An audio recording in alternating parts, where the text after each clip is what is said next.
Drama queens and toddlers. Kemi Badenoch has called an end to the psychodrama in her party. The Daily Tea has spoken to her. And you even tried to get me chucked out of the party, which seems a bit mean. I said extremely clearly that if there were a Conservative candidate, I would support that Conservative candidate. But that, in a seat we never win, it is more important to defeat Labour. The right has to unite. I think it's fundamental that we get a Conservative with any type of CU-like government in 2029, and that means reform, and the Conservatives are going to have to work together. And I know that neither Nigel Farage nor Kemi Badenoch wish to say that at the moment. Jacob, welcome back to the Daily Tea. How are you, sir? Extremely well, thank you. And how are you? I'm very well. Enjoying the new year. Enjoying the new year. Have I not seen you since the new year? I think we have. And do you still view it as Christmas until Candlemas, or have you taken down your decorations? I'm afraid they have come down, but in my heart it is Christmas. And why have they come down? Because, of course, people collect Christmas trees so early. So if you want it collected and taken away, you have to submit to the secular dictatorship. And have it taken away even before Epiphany? No. Oh, they were after Epiphany. It was a good good week after, well, and thank you right. to the Hospice and the Wheel for doing it too. Jacob, this morning I went to see Kemi give a speech. We had no idea what she was going to say. She unloaded on those who had defected to reform. She said it's the end of the psychodrama. She described them as careerists. She compared them to toddlers, and she said they were a bunch of drama queens. Well, I spoke to her afterwards, and here's what she had to say to me. Kemi Badenoch, thank you very much for being on the Daily Tea. Some readers were distressed that when you went on Desert Island Discs, you chose Love Is All Around by Wet, Wet, Wet. With all these right-wingers leaving, and with Andy Street and Ruth Davidson announcing they're going to drag the party back to the centre, are the Tories in danger of becoming a wet party again? Absolutely not. Your readers know that I have always been on the right and fighting for the values of the right. When I was in government, I got stuff done. I wasn't complaining about how it was too hard and everybody was trying to stop me. I fought them and I delivered, whether it was on sex and gender, reducing the the ZEV mandates, that whole thing on electric vehicles. I was doing that, getting post office sub-postmasters their compensation. I fought and I won. So yes, my song choices might be quite cheesy, but I am not wet. There are some people who are thinking within the Conservative Party, I look at reform and I don't hate them. I agree with them on a lot of the policies as well. Is there a risk with your rhetoric of trying to shut down the defectors and the critics that you're going to alienate some of those people who just don't know why we're having this fight? So I think it's really important that everyone understands the difference between us and reform. Many of the policies which they like are Conservative policies, leaving the ECHR, stopping mad net zero plans that are making China rich while bankrupting the UK and destroying our manufacturing capacity. The difference between reform and Conservatives is about what kind of people we are. We are the kind of people who knuckle down, do the hard work. We're there in Parliament fighting day in, day out for veterans. We make sure that there's a vote and we turn up. Reform don't turn up. The last vote we had to support veterans, Robert Jenrick didn't vote. Nigel Farage didn't vote. This is what I'm talking about. Who is the party that is stopping this mad surrender of the Chagos Islands? It's Conservative peers in the House of Lords. The Reform peer, they've got one person there, he didn't vote. What's the point of them? It's not about being on telly. It's about doing the work that you've been elected to do. And I also asked her, Jacob, about your comments saying the Conservatives should step aside in the Gorton by-election. It sounds a bit like Jacob is telling people to vote for another party. Is that grounds for him being disciplined or suspended? I don't think that's what he's saying at all. I think that he is trying to punch Labour and looks at a seat where we've never really won and thinks, well, maybe these guys can win. Should we try? Jacob Rees-Mogg is a Conservative, and I want people to know that as long as there are people out there voting Conservative, they're going to be Conservative candidates. Jacob, I was really hoping she'd say you should be suspended because then this would be breaking news and everyone would watch this podcast, but she didn't. Well, you're just a troublemaker. And Kemi has taken the trouble, which is very impressive, to know what I'd actually said. Right. Which you didn't seem to wish to do, because I said extremely clearly that if there were a Conservative candidate, I would support that Conservative candidate. But that, in a seat we never win, it is more important to defeat Labour. The right has to unite. I think it's fundamental that we get a Conservative with any type of CU-like government in 2029, and that means Reform and the Conservatives are going to have to work together. And I know that neither Nigel Farage nor Kemi Badenoch wish to say that at the moment, but that is the political reality. And I was following on from a brilliant piece by Trevor Kavanagh in The Sun yesterday, explaining why we should do this as an act of generosity, to show goodwill, to try and bring the right together. And I elaborated on it in a little YouTube video that I did, and I'm very impressed that the leader of the opposition knows her onions. But you're a gentleman, but the problem is that politics is becoming ungentlemanly. And while you wish to show generosity, Kemi today clearly showed that she feels no generosity towards Reform. How do you feel about her tone? Her tone's glorious. That one can't help but admiring the sheer feistiness of tone. I've got the quotes here. I mean, I'm sorry you didn't win the leadership contest. I'm sorry you didn't get a job in the shadow cabinet. I'm sorry you didn't get a peerage. This is very funny. It's great knockabout stuff. Yes. And I wouldn't take it too seriously.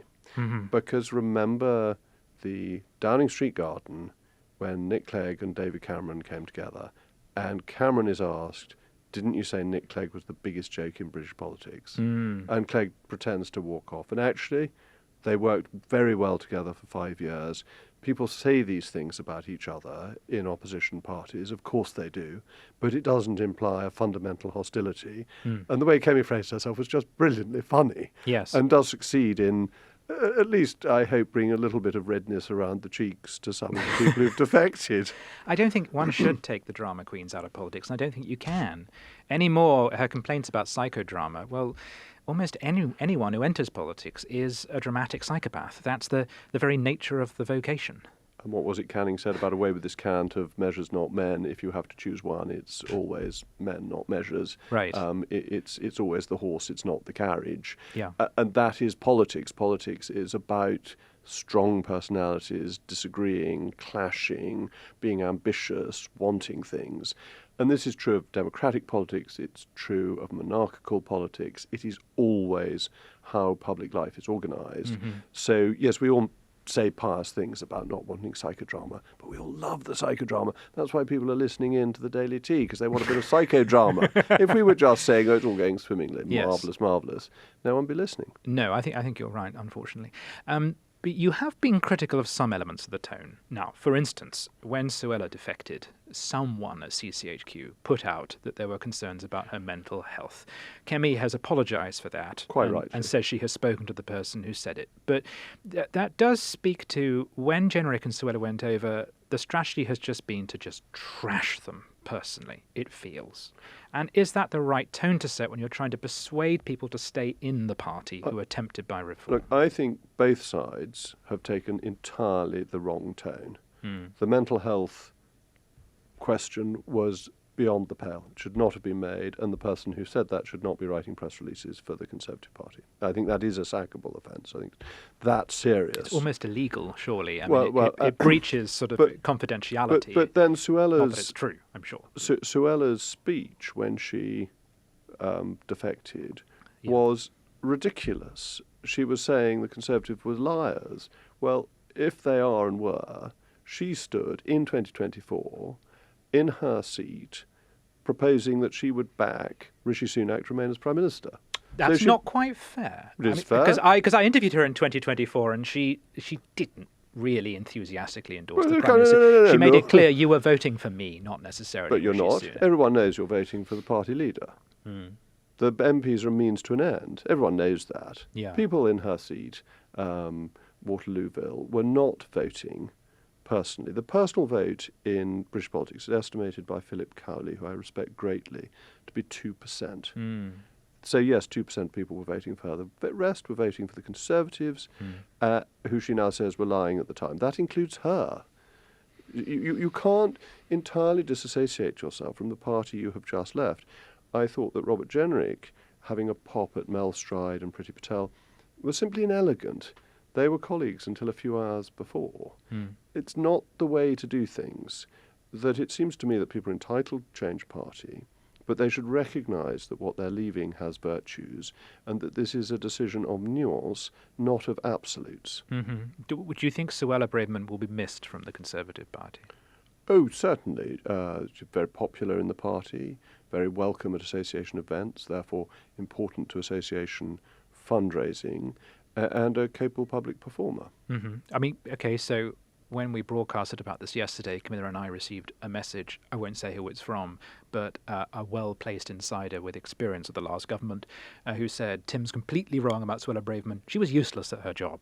Was that your experience when you were dealing with her? I sat in cabinet committees with her when she was arguing to reduce legal migration. She was very clear about what she wanted to do. How good she was at running the Home Office, as I was in other departments, I didn't see firsthand, so I don't know. I did a bit of work with her when she was Attorney General and found her to be very competent in that role. Okay. Kemi has also had some bad luck with timing. On the very day that Suella defected, a bunch of One Nation Conservatives, I dispute that title, but we can discuss that separately, declared that they wanted to help the UK to prosper and that they were coming back to reform the Conservative Party and take it back to the centre ground, people like Ruth Davidson and Andy Street and Amber Rudd. And it gave the impression of one right-winger out, an awful lot of wets back in. Is there a risk that with all these right-wingers leaving, Kemi is just left with Cameroons? Well, in what sense are they back in? They're not running the party. Kemi... Well, none of them actually had elected office. I mean, I noticed there wasn't a single MP in the room. But they are claiming, they're giving the impression of that, and they're causing quite a stir online. Online. In their own heads, in their own living rooms. Right. I don't think they've really broken through. It's a bit like, wasn't there? There was a funny party that got set up in... The Change UK. The Change UK party. Yes. What happened to that? Yeah. They were going to storm the barricades, and nothing. I assume they're working on the tills somewhere right now. A lot of those people have just vanished. That's right. And Chris Leslie and all sorts of... And Anna Soubry, where are they now? They're all...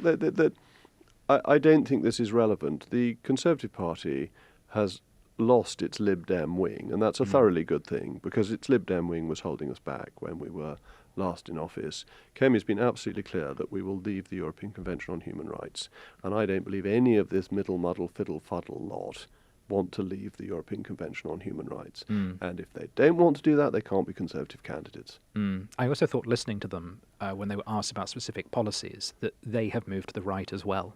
They were also critical of net zero. They were not in favour of flinging Yes, open I the saw borders. you wrote that they were...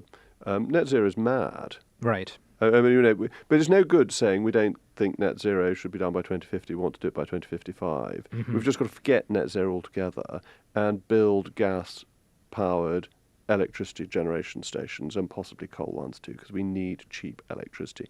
We are ruining the nation with the loony net zero policies. So that they've moved a little is too late. You must know the Reform candidate in Gorton quite well, Matt Goodwin. He's one of your colleagues at GB News. Yes, but one doesn't know all one's colleagues well. I mean, Okay. he tends to be in Paddington. I tend to be in the Westminster studio, so I've met him once or twice, but I don't know him.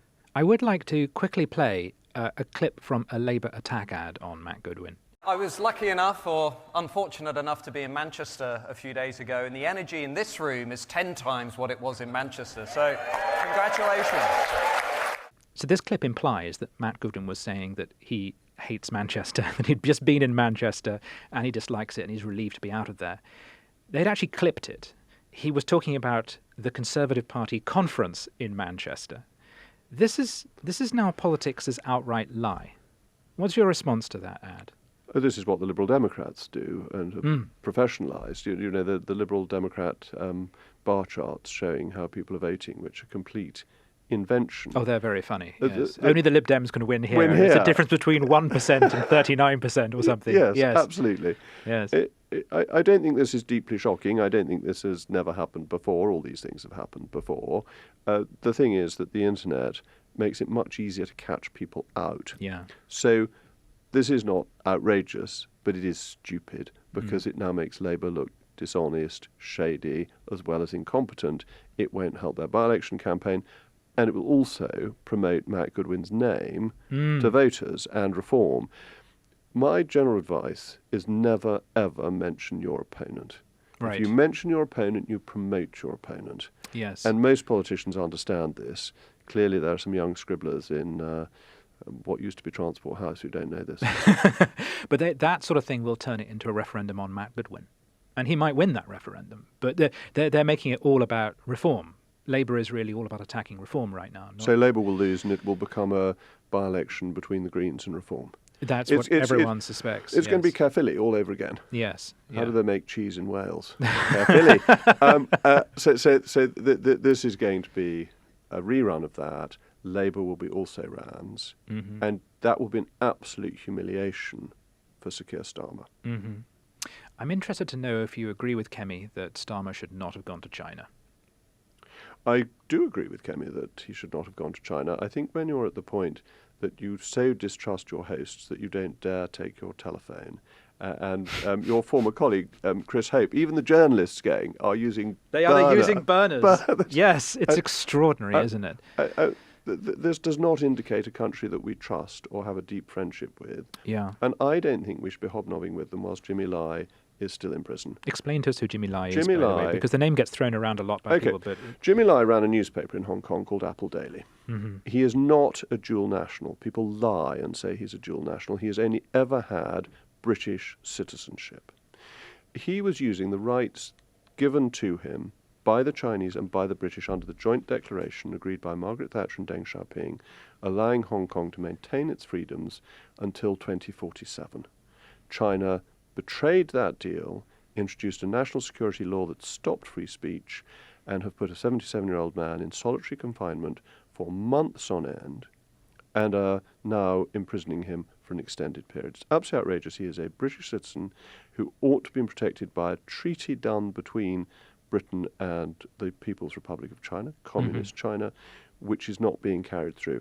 And all these international lawyers, Starmer, Hermer, the lot of them, who wish to give away Chagos because some stupid, invalid court says we should, do nothing about getting Jimmy Lai out, which is a much clearer breach of an international agreement. And isn't it a depressing standard that we are so vocal about some countries because they're dictatorships and they're poor, but we are not vocal about China because it's a dictatorship and it's rich? And we can be quite tough with China because we buy much more from China than China buys from us. We are not dependent on the communist renminbi. We could therefore be pretty rigorous, and China respects strength. It's very clear that if you roll over to have your tummy tickled, it just kicks you. Yeah. It's not a government or an organisation or a culture that respects weakness.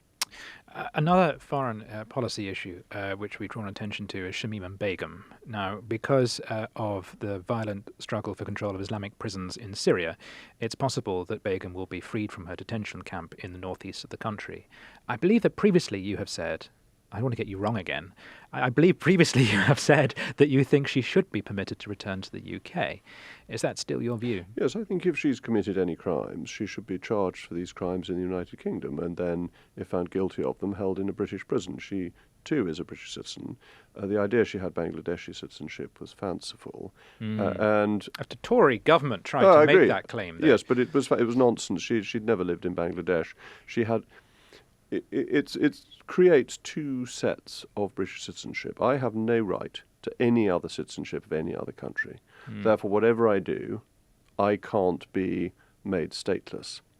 Anybody with an Irish parent or anybody who is Jewish have the right to another citizenship and therefore can have their British citizenship just removed from them on this basis. And I think that's wrong.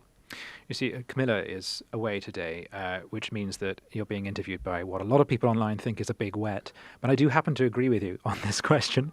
So let me channel Camilla, who I suspect would say, pull the other one, Jacob. She made a choice. She's effectively surrendered her citizenship by going to work for a terrorist organization. And she may well have been involved in some horrific atrocities. That means she is too much of a risk to welcome back into this country. And at a time when we're trying to secure our borders, it would be mad to actually facilitate the return of someone who we know is a potential danger. The risk argument is fundamentally flawed because the risk is from people that you don't know, not from people that you've identified. If you've identified somebody as a risk, you've already begun the process of neutralising the risk. You must have done. And we have a system of laws in this country, and if you've broken them, then you can be put into prison.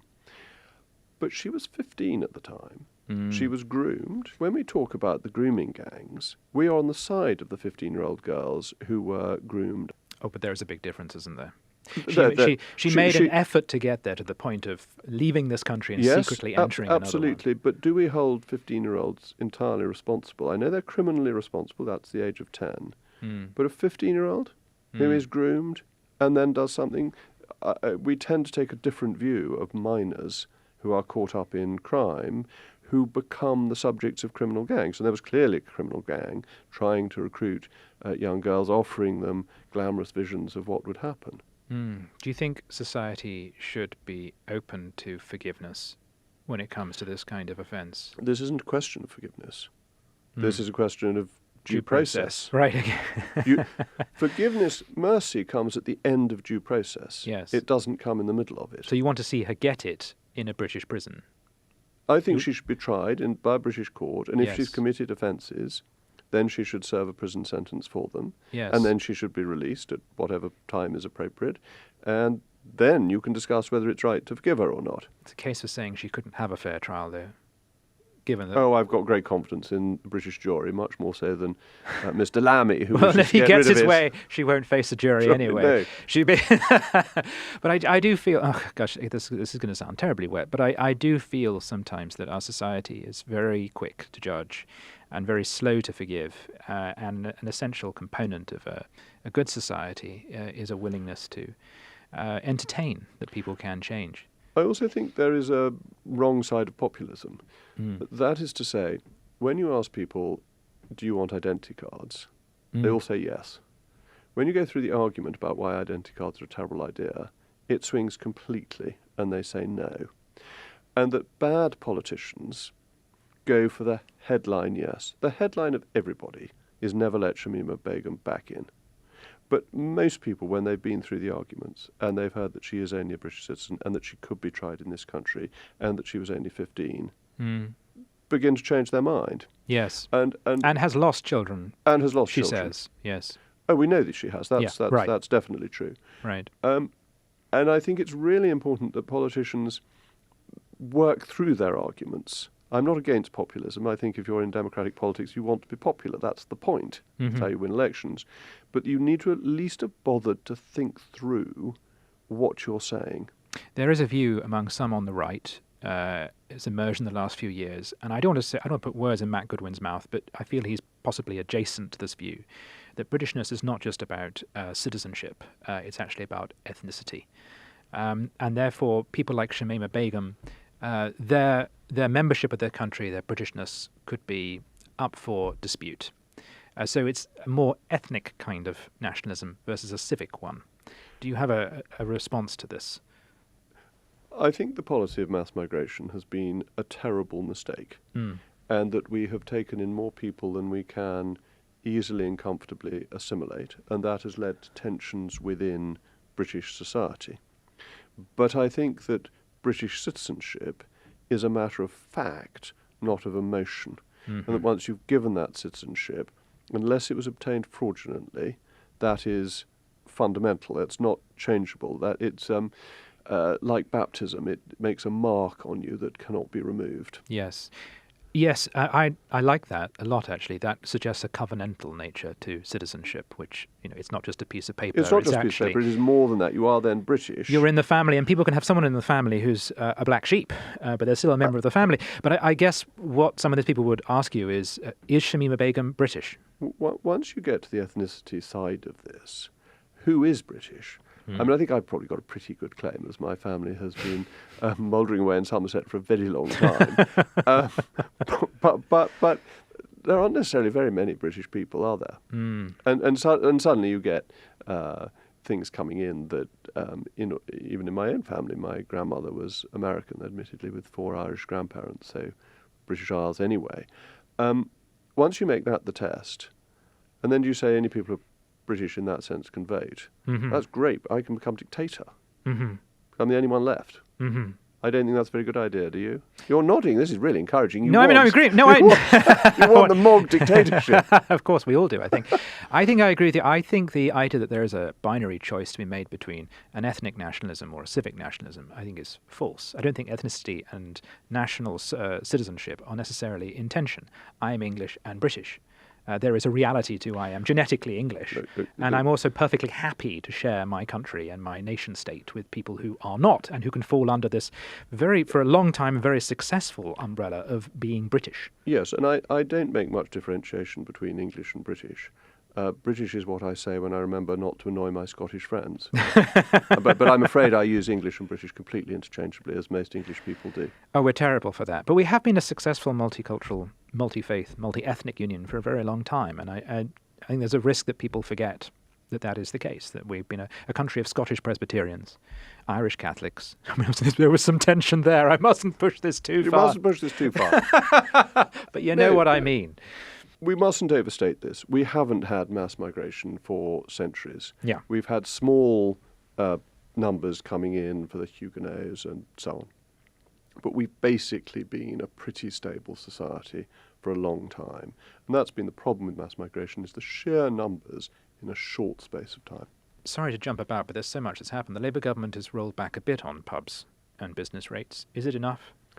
The Labour government has no clue what it's doing. Right. On anything. So it rolls back a bit because there's a bit of pressure. There'll be a bit more pressure. It will roll back a bit more. This government has no guiding light of principle as to what it wants or is trying to do. And it also seems to be desperately in the hands of officials. And so you get the rating allowances that were introduced for COVID withdrawn. Why? The Treasury has been desperate to do that for years. It is just officialdom telling them what to do. You get the Home Secretary coming forward with the police reforms, which were last brought up when Labour was last in government and have sat on the shelf for 15 years, because, again, Labour ministers are doing what their officials are feeding them without any real thought as to whether it's sensible or not. It's a very passive government in that sense, and it makes it very unsuccessfully politically, because officials aren't thinking about how it plays in Peoria. Have you got a local that you regularly go to in Somerset? Well, there's the Crown in West Harptree, right, which is an excellent pub. I go to occasionally. I'm not the most regular visitor. But thinking of, you're not a most regular. I'm not the most, but I must Right. give an advert. I went recently to Wiveliscombe. Right. Now, in Wiveliscombe, there is a place called the White Hart, proprietor one William Sitwell, who writes for this illustrious newspaper. Of course, yes. And it is fantastic. The service is absolutely charming. The food is excellent. The pricing is fair. We had a most excellent dinner there. So I would recommend that. And Somerset's a big county, so we're quite a long way from Wiveliscombe, about an hour and quarter's drive. It was well worth the hour and a quarter's drive together. Nigel Farage always likes to say that every pub is a parliament. What is the case for the pub? Why is the pub so important to English identity and harmony? Because I'm not a Puritan, I'm not a Cromwellian. I believe in Yeah. people being able to enjoy themselves, and people enjoy going to pubs. I wouldn't egg this, that England is not determined by pubs, but pubs are part of the way people relax and enjoy themselves, and that is a good thing. If you're enjoying our journalism, why not sign up to From the Editor, our free email newsletter?